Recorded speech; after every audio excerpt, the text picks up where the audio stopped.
விவிலியம் அறிவோம். வணக்கம் அன்பர்களே. இன்று நாம் அறிய போகும் பகுதி புனித பவுல் தெசலோனிக்கருக்கு எழுதிய முதல் திருமுகம், அதிகாரம் 5. சகோதர சகோதரிகளே, இவை நடக்கும் காலங்களையும் நேரங்களையும் குறித்து உங்களுக்கு எழுத தேவையில்லை. ஏனெனில் திருடன் இரவில் வருவது போல ஆண்டவருடைய நாள் வரும் என்பதை நீங்களே திண்ணமாய் தெரிந்திருக்கிறீர்கள். எங்கும் அமைதி, ஆபத்து இல்லை என்று மக்கள் கூறிக்கொண்டிருக்கும் பொழுது கருவுற்றிருப்பவருக்கு வேதனை வருவது போல திடீரென அவர்களுக்கு அழிவு வரும்.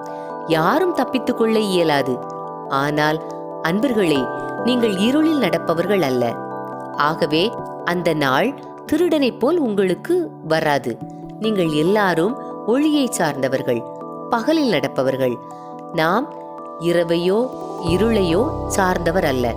ஆகவே மற்றவர்களைப் போல் நாமும் உறங்கலாகாது. விழிப்போடும் அறிவு தெளிவோடும் இருப்போம். நம்பிக்கையையும் அன்பையும் மார்பு கவசமாகவும் மீட்பு பெறுவோம் என்னும் எதிர்நோக்கை தலைச்சீராவாகவும் அணிந்து கொள்வோம். ஏனெனில் கடவுள் நம்மை தம் சினத்துக்கு ஆளாவதற்கு அல்ல, நம் ஆண்டவர் இயேசு கிறிஸ்து வழியாக மீட்பு அடையவே ஏற்படுத்தியுள்ளார். நாம் இருந்தாலும் இறந்தாலும் அவரோடு இணைந்து வாழும் வண்ணம் அவர் நம் பொருட்டு இறந்தார். ஆகவே நீங்கள் இப்பொழுது செய்து வருவது போல ஒருவருக்கொருவர் ஊக்கமூட்டுங்கள், ஒருவரை ஒருவர் வளர்ச்சி அடைய செய்யுங்கள். சகோதர சகோதரிகளே, உங்களிடையே உழைத்து ஆண்டவர் பெயரால் உங்களை வழிநடத்தி உங்களுக்கு அறிவு புகட்டுவோரை மதித்து நடக்கும்படி கேட்டுக்கொள்கிறோம். அவர்கள் பணியின் பொருட்டு அவர்களை உயர்வாகவும் அன்புடனும் கருதுங்கள். உங்களிடையே அமைதி நிலவட்டும். அன்பர்களே, நாங்கள் உங்களுக்கு தரும் அறிவுரை இதுவே.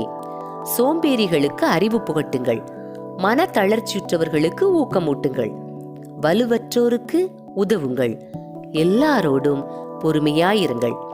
எவரும் தீமைக்கு பதில் தீமை செய்யாதவாறு பார்த்து கொள்ளுங்கள். உங்களுள் ஒருவருக்கொருவர் மட்டுமன்றி எல்லாருக்கும் எப்பொழுதும் நன்மை செய்யவே நாடுங்கள். எப்பொழுதும் மகிழ்ச்சியாக இருங்கள். இடைவிடாது இறைவனிடம் வேண்டுங்கள். எல்லா சூழ்நிலையிலும் நன்றி கூறுங்கள். உங்களுக்காக கிறிஸ்து இயேசு வழியாய் கடவுள் வெளிப்படுத்திய திருவுளம் இதுவே. தூய ஆவியின் செயல்பாட்டை தடுக்க வேண்டாம். இறைவாக்குகளை புறக்கணிக்க வேண்டாம். அனைத்தையும் சீர்தூக்கி பாருங்கள்.